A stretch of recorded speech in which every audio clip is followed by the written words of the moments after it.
Hygge friends, welcome back to another Monday guide. I want to start by apologizing for shoving yet another naval guide down your throat. Like I said to our patrons the other night, I feel that my obsession with the Navy game is starting to develop into a somewhat unhealthy relationship at this point.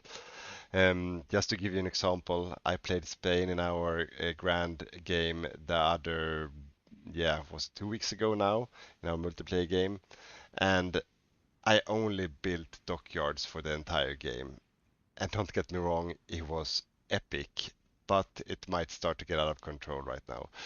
So let me know if you want to see or something else from my end in my guides for the coming weeks. If not, I might just continue with the naval mechanics because I think there's so much to tell. With that said, let's continue down the rabbit hole for today and throw ourselves into today's topic, which is top 5 overlooked admiral traits. Let's get started. So in today's guide, I will go through 5 different traits and explain what they actually do and how they can be used. What I will not do in this guide is that I will not explain the full mechanic behind each of these traits because that will require a full episode for each one in itself. So I will keep it rather brief for today and just focus on explaining what they do and how they can be used. So let's start with the first one. So I'll start out with what I think is the most underestimated admiral trait of them all, which is the Concealment Expert. So let's go into this admiral, this one here, the visibility minus 20%. What I think many miss when it comes to this one is how much this actually affects naval battles. Because by lowering your visibility by 20%, you actively lower your surface visibility on each ship under this admiral. So let's take an example. We have this admiral in the background and we have a battle cruiser here. So this battle cruiser has surface visibility 20. If I take the Concealment Expert and then I click on the battle cruiser again, you can see it dropped to 16. So it removed 4 in surface visibility. What this will do is that it will lower, in the equation, it will lower what's called the ship's hit profile, which will make it a lot more difficult to hit in a naval battle. So in effect, it lowers the hit chance of the enemy firing at your ships. So by lowering this from 20 to 16, in effect, almost makes this battle cruiser as difficult to hit as a light cruiser if the battle cruiser would have the same movement speed or max speed as a light cruiser, which you can do depending on what kind of engine and armament you put on the battle cruiser. So it's crazy powerful how you can use this.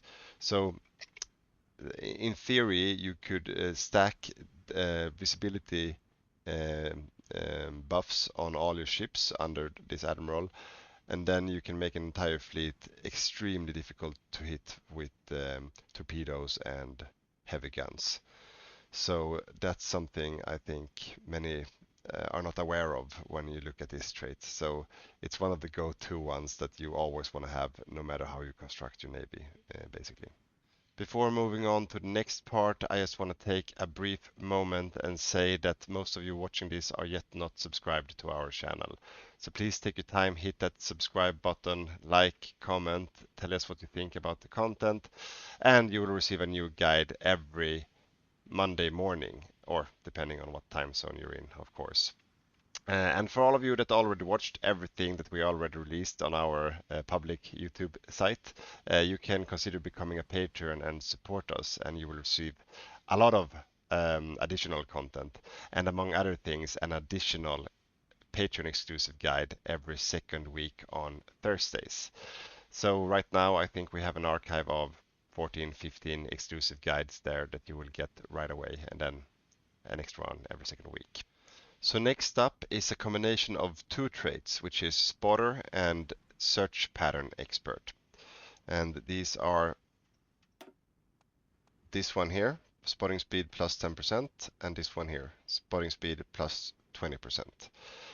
So these two are two incredibly powerful admiral traits, and I think they are also very underestimated for what they actually do. So what they do is that if you have a fleet on patrol mission or convoy raiding mission, they will increase the speed of your navy finding the enemy and engaging them, basically. So let me give you an example. I have some cruisers here, and I will put them on patrol. And when they go out of harbor, you will see there, they will start searching for the enemy Germans in this zone. If I hover here, you see it's something called daily change. And then you see down there, it's called hourly change, plus 2.25%. So let's now add these two traits to this admiral. Spotter and search pattern expert. So it said, yeah, and there you go. Daily change up to 70% instead of the 50 something it was before. So if I unpause now, I will find the enemy much, much quicker than I would before. And there we go. I found them and engaged. Yeah, there we go. The enemy. So this is very useful in three different scenarios, I think. There might be something else, but top of mind, three. And the first one is, of course, convoy raiding. So if you have an admiral out convoy raiding either with surface ships or with submarines, this is a go-to because it will allow you to find convoys much quicker, which will allow you to sink more tonnage much quicker, basically. And the other one is the opposite, or the flip side of that coin.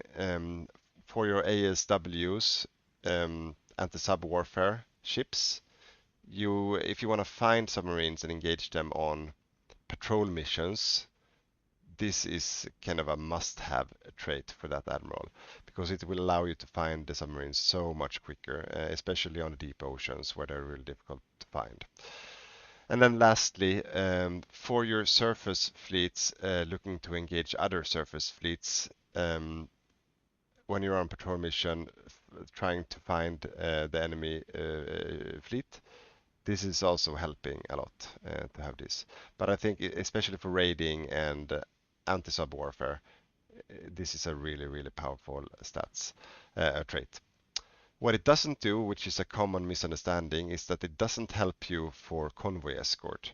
Because when you're on convoy escort mission, you're passive and just defending convoys. You're not actively looking for any submarines to engage. So this trait is useless in that perspective. But when you're actively looking for submarines to engage, then it's very, very powerful. So the fourth admiral trait I will show you is the loading drill master, which is, here we go again, it is, where is it? There it is, loading drill master. Torpedo cooldown 25%. So to understand this one, first you need to know how cooldowns work in a naval battle. And how it works is that all naval guns have a 1 hour in-game cooldown except for torpedoes, because torpedoes have a 4-hour cooldown in-game. So by taking this trait, it actually means that instead of firing your torpedoes every 4th hour, you will fire your torpedoes every 3rd hour, which is in effect much more powerful than adding some damage to your torpedoes or a submarine damage in other stats, because torpedoes also have very low hit chance compared to other weapons. So firing more often is key, but also by firing more often you actively increase your damage over time in a naval battle as well. So all in all, this is one of the key ones to increase your damage with submarines or destroyers or cruisers using torpedoes. Alright, so I saved the best one to last, which is Superior Tactician, the last admiral trait I will go through, and it is this one here, positioning plus 25%. If you don't know what positioning is, I made a guide a few weeks ago around naval positioning, so check that out. I will explain everything in that one, including this trait. But the quick version you'll get now. So basically, positioning is a debuff for a bigger navy engaging a smaller navy. So in this battle here, you have the UK on the left side in the battle and the Germans on the right side. So the UK navy is much bigger than the German one, and because of that, you get a debuff under this one here that's called positioning. So, and let me say, positioning is really aggressive in the debuff because if you have high positioning, you can get up to minus 50% attack debuff. So right now I have 81%, which means that I have, for example, attack debuff on 9.4, but also screening debuff on 9.4, anti-air 13%, and sub-visibility 37%. So a lot of different debuffs comes from this. So you basically never want to have bad positioning. If you can avoid it, do avoid it. But with that said, this Admiral trait is probably the most powerful one of all out there because it's always usable basically. So right now, if I go back to Mr. Fraser here, I add the Spirit Tactician. So let's have a look in the background. 81 up here. Then I add Spirit Tactician. And now I'm to 96. So directly I made a huge difference. You see the attack is now only 1.9% instead of the 81. So a direct effect on your naval battle, and this is not only for surface fleets, is important to say, because for naval convoy raiding, you usually engage less convoys with uh, like a few convoys with many submarines. And if you do, then all your submarines will have very low attack or damage output unless you can push up your positioning as well. So in many different scenarios, this is a very powerful trait to use. And just a quick remark, the reason why I didn't go all the way up to 100 in positioning was because of the number of task groups under the Admiral, so it was a debuff laying around there.